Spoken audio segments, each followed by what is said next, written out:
You guys were doing great against the run until that last drive. Can you sort of take us what you saw in Eckler's 2 big runs to get in the field goal range? It all works together. The guys in the back end, the front seven. So, we all have to be on the same page, to be able to stop a back, like Austin. And he was able to, break free on a few runs. And I feel like, we have to do a better job of being on the same page and our run fits and knowing what we have to do. So. Next one, Andrew.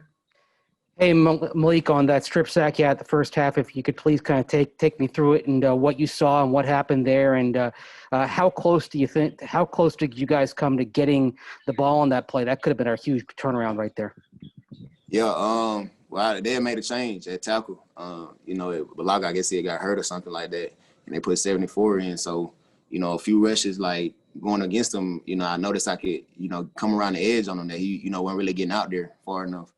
And so that's what I was thinking about doing. And because Justin, he had been holding the ball a little bit, but not long enough, to really, I feel like, get there. But so I was able to get around the edge, and somebody flushed him out. He took out to his left, and I seen him kept going. I seen he still had the ball, so I was trying to, run to him as fast as I could. And when I hit him, I didn't even know the ball was out. I thought he had threw it or something. Then I seen everybody running backwards trying to grab it. So I was like, dang. It was a big play, and I didn't see who was close enough to pick it up. But like I said, that would have probably been a huge play in the game, and unfortunately, we didn't get it. Malik, you guys had some good pressure, got close a few times. How close did you feel to sacking him a few more times there, and kind of how was his mobility in the pocket to deal with? Definitely, I feel like we always getting there. Jerry was hitting him a lot, and I got in there and hit him a few times too. So I feel like we were definitely close, and like I said. I feel like in the first half, the ball was getting out kind of quick. It wasn't really holding it long enough to get there. But we still was, I feel like, getting hits on him and everything. And he definitely have a lot of mobility in the pocket. And sometimes, that could be a good thing. It could be a bad thing. If he, run around with the ball, you got guys that can rush the passer. They give him just more time to get there. So he definitely has good mobility in the pocket. And we was hitting him a lot. So. Next one, Nick. Well, maybe harder to process this after a loss, but 7.5 sacks for you this year. You're tied with the team lead, with the Pro Bowler on the opposite side of you. What can you just say about the gains that you feel like you made this year? Where we're just, what have you kind of done to do that this season?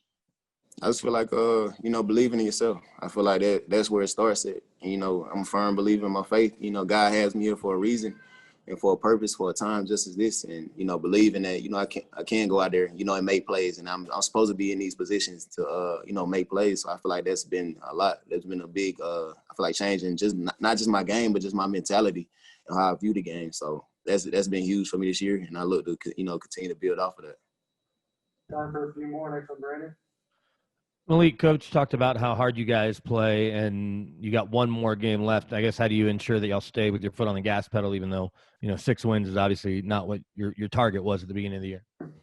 Yeah, it's just about, I feel like, about heart. Every time you touch the field, as a football player, as a competitor, it's about how bad do you want to be successful? How bad do you, and not just the individual, but as a team and as a unit. How bad do, both sides of the ball, want to play, want to be successful, want to do good, out there, put a good product on the field. So I feel like that's going to be the biggest thing, is that, all of us are on the same page, going towards that same goal. And that's to, win this last game. Final one, Kyle. Hey, Malik, 2 for you. Despite that final drive and the game-winning field goal, how pleased were you with the defense's ability to just keep the Broncos in the game all 4 quarters today? It was huge, and I feel like that's shows a lot of maturity in our defense to be able to go out there and keep getting stops and getting 3 and outs. That shows a lot of maturity in the defense, and we have young guys on our defense as well. So I feel like it's a maturation process, and that has been had over the course of this season. With all the games that we had, through the wins, through the losses, we've been able to grow. And I feel like that was huge out there, and that us being able to, make sure we gave enough opportunities to, be successful, and, making sure that we got off the field was huge, for our team. But, we didn't come away with the win, so we should have got a few. We definitely needed to get a few more. Okay, And Malik. then Shelby Harris bringing the playmaking and energy up front as usual. What do you think of his play, especially with him rushing home to welcome his son into the world? Oh, that was awesome, man. Like I said, I'm happy for him. Happy, and I'm sorry, but did you say he did have his son? He already came? No, he's headed home now Oh. for the birth of his son. Oh, I got you. Oh, just to have him, always to have Shelby Harris is great. He's a great player. He's a force out there too. So the offense has to account for him. Every time he's on the field. So to have a force like that, and to be rushing on the edges, it definitely helps us. And I think a lot of them that he's still here, with us, trying to get a win, and that speaks a lot of his character. Wanting to see us succeed and be successful. So, hats off to him. And I pray that they have, a healthy baby and a great delivery.